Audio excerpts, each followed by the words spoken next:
আসসালামু আলাইকুম। আমি নিউরালথ.com থেকে শুভ বলছিলাম।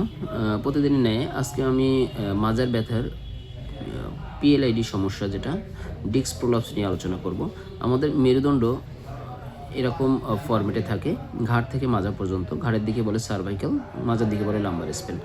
এখন এই সার্ভাইকালের ভিতরে এই যে নার্ভগুলা, দুই সাইড থেকে যে নার্ভ অংশগুলো বের হয়ে যাচ্ছে, এই নার্ভের অংশগুলো আমাদের পায়ের দিকে যায়, আবার ঘাড়ের নার্ভ হাতের দিকে যায়।